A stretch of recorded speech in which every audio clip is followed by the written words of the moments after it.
La parole est à Monsieur Michel Vaspart, rapporteur de la commission de l'aménagement du territoire et du développement durable. Pour 10 minutes, chers collègues. Madame la présidente, monsieur le ministre, mes chers collègues, nous examinons une proposition de loi relative aux dockers dont le régime d'emploi actuel est issu de la loi Le Drian du 9 juin 1992. Cette réforme courageuse avait mis fin à 45 ans de monopole syndical des dockers, hérité d'un statut de 1947 qui avait, au fil des années, gravement fragilisé la compétitivité de nos ports. Il ne s'agit pas aujourd'hui de remettre en cause l'équilibre de 92, monsieur le ministre. La proposition de loi que nous examinons n'a vocation à être ni une réforme du régime des dockers, ni une réforme portuaire. Il s'agit au départ de corriger une difficulté d'interprétation juridique posée par la disparition progressive de la catégorie des dockers intermittents au profit des dockers mensualisés en CDI, tel que cela a été prévu par la loi Le Drian de 1992. Cette ambiguïté juridique a entraîné un conflit à l'été 2013 sur le port décentralisé, comme vous l'avez dit, par la Nouvelle. L'une des entreprises implantées depuis longtemps sur le site reprochait à la seconde de lui faire une concurrence déloyale en employant du personnel non docker pour ses travaux de manutention. À la suite de cet épisode, monsieur le ministre, votre prédécesseur, Frédéric Cuvillier, a constitué un groupe de travail autour de Martine Bonny, inspectrice générale de l'écologie et du développement durable et ancienne présidente du directoire des grands ports maritimes de Rouen et de Dunkerque. Ce groupe de travail a largement consulté les acteurs du monde portuaire et fourni un rapport d'une grande qualité, proposant une série de modifications dans le Code des transports. Le texte qui nous a été transmis par l'Assemblée nationale traduit assez fidèlement ces propositions.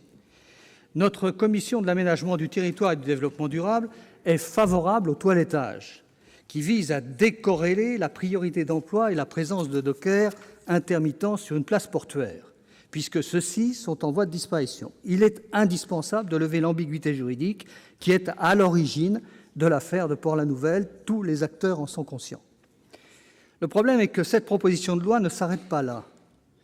Tout le monde s'accorde à dire qu'il ne faut pas perturber les pratiques existantes qui varient d'une place portuaire à l'autre. Nos ports ont avant tout besoin de stabilité et de fiabilité. D'ailleurs, leur activité s'améliore peu à peu depuis 2011, depuis la mise en place de la réforme de 2008, grâce à la forte baisse de la conflictualité sociale. Mais si tout le monde revendique le statu quo, cette proposition de loi fait le contraire. En effet, l'affaire de Port-la-Nouvelle sert de prétexte pour modifier d'autres points de la réforme Le Drian de 92, ce qui me paraît au mieux inutilement précipité, au pire dangereux. Le point névralgique est l'article 6 qui vise à clarifier le périmètre de la priorité d'emploi des ouvriers dockers. La définition de ce périmètre est un sujet extrêmement sensible. D'un côté, les dockers sont attachés à leur précaré qui leur apporte une certaine garantie d'emploi. De l'autre, les entreprises peuvent être tentées d'avoir recours à une main-d'oeuvre moins onéreuse. À l'heure actuelle, des équilibres se sont installés dans chaque port. Pourquoi venir perturber un cadre juridique probablement imparfait, mais qui a le mérite de fonctionner ? D'autant plus que les améliorations proposées, de notre point de vue, pas ces imperfections, mais les repoussent dans le détail et la technique juridique. J'en veux pour preuve que, de l'aveu même de plusieurs défenseurs de cette proposition de loi, personne ne voit réellement comment viendra s'appliquer concrètement la charte nationale qui est proposée. Il risque de faire fuir des investisseurs privés. Beaucoup d'industriels et de porteurs de projets ne comprennent pas d'être dans l'obligation de devoir négocier avec un syndicat avant même d'envisager une implantation industrielle. Pourtant, nos ports ont réellement besoin d'investissements privés, que la réforme Bussereau de 2008 visait d'ailleurs précisément à encourager. Quant au terme de la première année aux reprises qui sont proposés dans le projet de décret d'application qui était joint de l'article 6, ils ne font l'objet d'aucune définition normative précise. Que se passe-t-il lorsque la première amenée est effectuée depuis un quai par voie automatique jusque dans le hangar ? Par exemple, dans l'utilisation de tapis ronds pour le vrac solide, faut-il faire prioritairement appel à un ouvrier docker pour réceptionner les marchandises dans le hangar ? De même, comment traiter une situation d'un conteneur directement chargé du bateau sur un châssis de camion de transport ? Le camion doit-il être prioritairement conduit par un ouvrier docker ? Des us et coutumes existent dans chaque port et elles sont différentes. Enfin, la nouvelle définition du docker occasionnel pose également des problèmes à certaines entreprises, par exemple les céréaliers, qui s'inquiètent de ne plus pouvoir recourir à des contrats d'intérim en fonction de leur volume d'activité. D'une façon générale, le rapport de Martine Boni fournit une analyse juridique de qualité, mais ne dit absolument rien sur les conséquences économiques des modifications proposées. Une solide étude d'impact aurait dû nous éclairer sur ce point.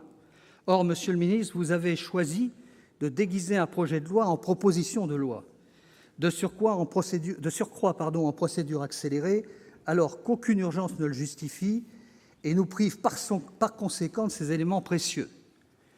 Vous le savez bien, Monsieur le ministre, le Parlement ne peut pas être considéré comme une simple chambre d'enregistrement, fût-ce pour un texte issu du dialogue social.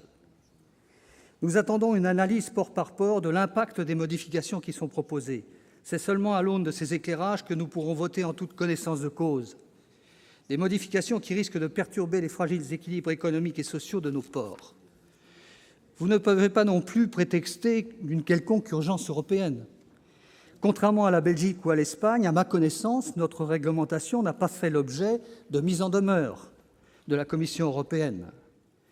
D'ailleurs, si l'objectif est réellement d'offrir des garanties de compatibilité avec le droit européen, alors il faudrait également ouvrir le chantier de la formation et de la qualification des dockers dans cette proposition de loi. C'est en effet, semble-t-il, le corollaire de l'exigence de sécurité des personnes et des biens qui justifie les dérogations au principe du droit de la concurrence, de la liberté d'installation et de la libre prestation de services que nous impose l'Europe. Or, des discussions sont prévues en 2016 au Comité du dialogue social sectoriel européen pour les travailleurs portuaires, afin d'élaborer des lignes directrices européennes pour la formation des ouvriers dockers et d'éviter le dumping social. En conséquence, aucune urgence ne justifie d'anticiper les conclusions de ce dialogue européen. N'inversons pas les rôles. Monsieur le ministre, au final, notre commission salue le travail de Martine Boni, mais regrette le mauvais choix du Gouvernement en termes de calendrier et de méthode. L'absence d'études d'impact économique est malvenue, alors que nos ports sont déjà dans une situation difficile, même si on a vu une légère amélioration. Les modifications proposées n'apporteront probablement pas grand-chose aux ports de Marseille et du Havre, mais elles risquent en revanche de fragiliser d'autres ports plus petits, comme Dunkerque ou Rouen et plusieurs autres encore, et de risquer de faire fuir certains investisseurs privés. Pour cette raison, notre commission a choisi de ramener ce texte à l'objectif initial, c'est-à-dire corriger l'ambiguïté juridique qui découle de l'extinction progressive de l'intermittence et rien d'autre. Elle a écarté toute autre modification susceptible d'avoir des conséquences économiques mal maîtrisées ou mal connues. En supprimant la nouvelle définition des dockers occasionnels à l'article 5, en supprimant l'article 6 traitant du périmètre d'emploi et de la Charte nationale pour les implantations industrielles en bord de quai, en réécrivant l'article 7 sur la double priorité d'emploi et en supprimant l'article 9 relatif à la demande de rapport sur la Charte nationale qui avait été introduit par l'Assemblée nationale. Gardons-nous donc de la tentation technocratique de vouloir rendre le Code des transports parfait, de vouloir border toute situation par une norme précise. Il y a certes le droit et il y a la pratique. Chaque port a sa propre culture, ses propres rapports de force, sa propre manière de résoudre les problèmes. Aucune loi ne saurait embrasser parfaitement cette réalité. Nous ne sommes pas là pour faire en urgence de l'embellissement juridique hasardeux. Nous sommes là pour clarifier un point précis.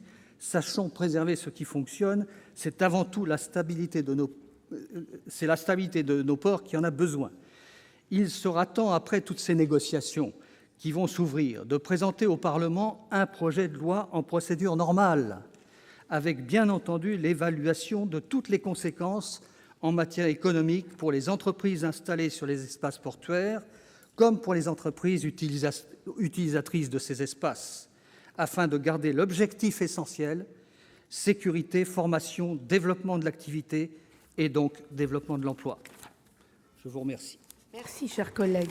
Alors, on y va.